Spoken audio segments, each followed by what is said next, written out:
Hello दोस्तों, नमस्कार। KPS education centre में आप सबका स्वागत है। आइए आज हम लोग क्लास 7 का विज्ञान प्रश्न अभ्यास 1 है और कहानी है जल और जंगल। इसका क्वेश्चन आंसर करेंगे। इससे पहले आप लोग चैनल पर पहली बार आए हैं तो चैनल को सब्सक्राइब कर लीजिए और वीडियो को लाइक कर दीजिए ताकि आपको समय समय पर वीडियो मिलते रहे। तो आइए इसका हम लोग क्वेश्चन आंसर करते हैं। देखिए, आइए इसको हम लोग सोल्व करते हैं। क्या करा है? अध्याय 1 प्रश्नोत्तर है ना, जल और जंगल।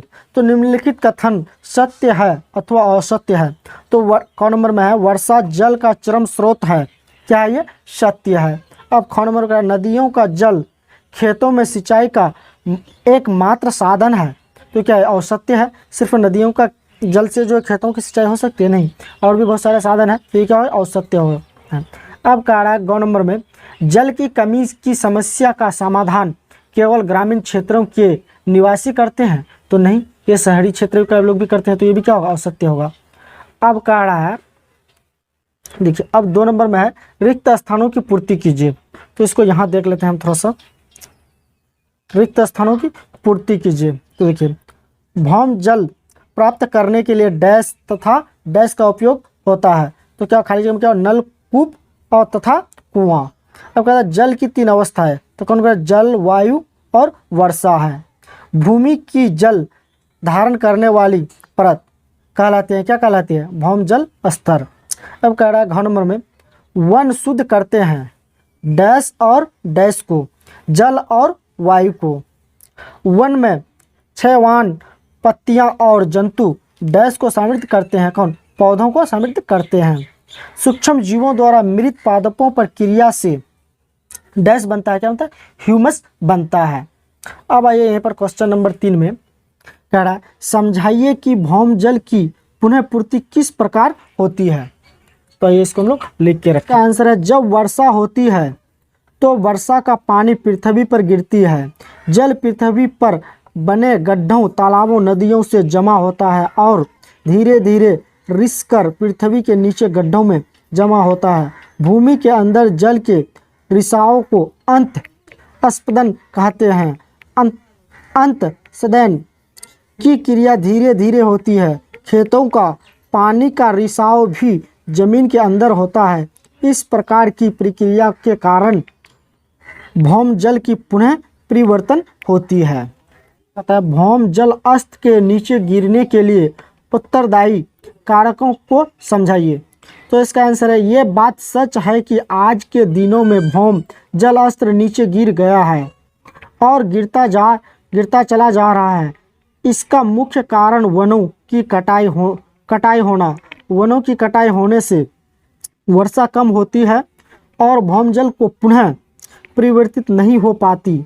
दूसरा कारण औद्योगिकरण, जिसके कारण कल कारखानों में भूमि जल का उपयोग अधिक होना, साथ ही साथ वायुमंडल प्रदूषित, सड़कों का निर्माण अधिकांश होना, जिससे जल का रिसाव पृथ्वी के अंदर रुक जाता है। सिंचाई के लिए भौम जल का प्रयोग होना, जल की वाष्प, जिससे ज़्यादा जल वाष्प बन जाते हैं। तालाबों को खेत में बदलना, जिसके कारण पानी का जमाव न हो पाता है।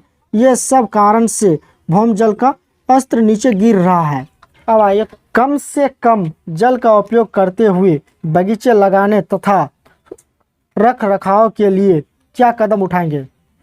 तो इसका आंसर है बगीचे लगाने के लिए जल का कम उपयोग तभी संभव है जब पाइप द्वारा पेड़ की जड़ों में पानी दे, ताकि पानी बर्बाद न हो। पेड़ों के चारों ओर मिट्टी का बांध बना दे ताकि पानी जड़ को प्राप्त हो और जल का रिसाव पृथ्वी के अंदर हो। पानी इधर उधर बहकर बर्बाद ना हो। अब आइए क्वेश्चन नंबर 6 में। क्वेश्चन नंबर 6 में क्या कहा है? ऐसे 7 उत्पादों के नाम बताइए जो हम वनों से प्राप्त करते हैं। तो उत्तर में वनों से प्राप्त होने वाले उत्पाद नंबर 1 में है इमारती लकड़ी, नंबर 2 में है फल, नंबर 3 में है ऑक्सीजन, नंबर 4 में है गोंद, नंबर 5 में ईंधन की लकड़ी, नंबर 6 में है तेल, नंबर 7 में है शहद, विभिन्न प्रकार के जंतुएं। अब आइए क्वेश्चन नंबर 7 में चलते हैं। क्वेश्चन नंबर 7 में क्या कह रहा है? वनों में कुछ भी व्यर्थ नहीं होता है। क्यों? समझाइए। तो वनों में घास जो छोटे छोटे जीवों का भोजन है, जैसे घोड़े, जेबरा, हाथी आदि जानवरों के लिए वनस्पतियों भोजन है। सूखी पत्तियां शर्कर मस बनाने में सहायता करते हैं। मृत जीव जंतु भी अपघटित होकर ह्यूमस में परिवर्तित हो जाते हैं। वनों के पौधों कार्बन डाइऑक्साइड ग्रहण करते हैं और ऑक्सीजन छोड़ते हैं। लकड़ियां मानव के उपयोगी हैं। इस प्रकार हम कह सकते हैं कि वनों की हर एक चीज, चाहे वो सूखी पत्तियां ही क्यों ना हो, उपयोगी है। जीव जंतु और वनस्पति एक दूसरे पर निर्भर हैं। अब आइए क्वेश्चन नंबर 8 में। क्वेश्चन नंबर 8 में क्या कह रहा है? अपघटक किसे कहते हैं? ये वन एवं जीवों की वृद्धि में किस प्रकार सहायक है? इसका उत्तर है छोटे छोटे जीव जिन्हें खुली आंखों से नहीं देख सकते हैं, जिन्हें हम माइक्रोस्कोप की सहायता से देखते हैं, ये सूक्ष्म जीव कहलाते हैं, जिसे अपघटक कहते हैं। ये मृत जीव जंतुओं को अपघटित कर ह्यूमस में परिवर्तित कर देती है और ये पौधा के पोषण में सहायक होती है। नए नए पादपों का जन्म होता है जो शाकाहारी जंतुओं के लिए भोजन नहीं है। मांसाहारी जीव को लाभ होता है, अतः जीवों की वृद्धि में सहायक होता है। अब आइए क्वेश्चन नंबर 9 में। क्वेश्चन नंबर 9 में क्या कह रहा है? देखिए, ऑक्सीजन तथा कार्बन डाइऑक्साइड का संतुलन बनाए रखने में वन के योगदान को समझाइए। तो इसका आंसर है कार्बन डाइऑक्साइड वातावरण से पेड़ पौधे ग्रहण करते हैं। अपना भोजन सूर्य के प्रकाश की उपस्थिति में अपना भोजन बनाते हैं और ऑक्सीजन गैस छोड़ते हैं जो वातावरण में चला जाता है और फिर जीव जंतु श्वसन क्रिया के फलस्वरूप ऑक्सीजन ग्रहण करते हैं और कार्बन डाइऑक्साइड के साथ मिलकर कार्बन डाइऑक्साइड में परिवर्तित होता है। यह क्रिया लगातार चलती रहती है और वातावरण में ऑक्सीजन और कार्बन डाइऑक्साइड संतुलित रहते हैं।